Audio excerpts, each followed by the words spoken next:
तुम्ही बघत आहात प्रखर न्यूज. प्रत्येक क्षण, प्रत्येक घडामोड तुमच्या सोबत. बागलाण तालुक्यातील शेतकऱ्यांच्या विविध प्रश्नांवरून आता शेतकरी संघटना आक्रमक झाल्या आहेत.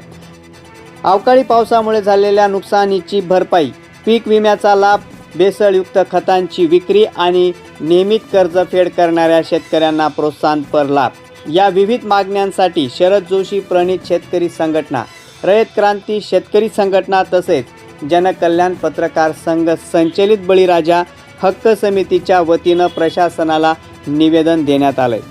या निवेदनात अवकाळी पाऊस आणि गारपिटीमुळे नुकसान झालेल्या शेतकऱ्यांना तातडीनं नुकसान भरपाई देण्यात यावी अशी मागणी करण्यात आली आहे. तसेच बागलाण तालुक्यातील काही गावांमध्ये झालेल्या पीक कापणी प्रयोगाबाबत चौकशी करून सुधारित अहवाल पीक विमा कंपनींकडे पाठवावा अशीही मागणी करण्यात आली आहे. दरम्यान तालुक्यात भेसळयुक्त खतांची विक्री होत असल्याचा आरोप करत संबंधित विक्रेत्यांवर कठोर कारवाई करावी आणि खत विक्रेत्यांच्या परवानग्यांची तपासणी करावी अशीही मागणी करण्यात आली आहे. तर पुण्यश्लोक अहिल्यादेवी होळकर शेतकरी कर्जमुक्ती योजनेअंतर्गत नियमित कर्जफेड करणाऱ्या शेतकऱ्यांना 50,000 रुपयाऐवजी 2 लाखापर्यंत प्रोत्साहनपर लाभ द्यावा अशीही मागणी करण्यात आली आहे. या मागणींची तातडीनं दखल घेऊन कारवाई न झाल्यास नाशिक जिल्हा अधिकारी कार्यालयावर शेतकरी मोर्चा काढून तीव्र आंदोलन करण्याचा इशारा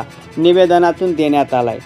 आता शेतकऱ्यांच्या या मागण्यांवर प्रशासन काय भूमिका घेतं आणि प्रलंबित प्रश्नांवर कोणती कारवाई होते याकडे बागलाण तालुक्यातील शेतकऱ्यांचं लक्ष लागलं आहे.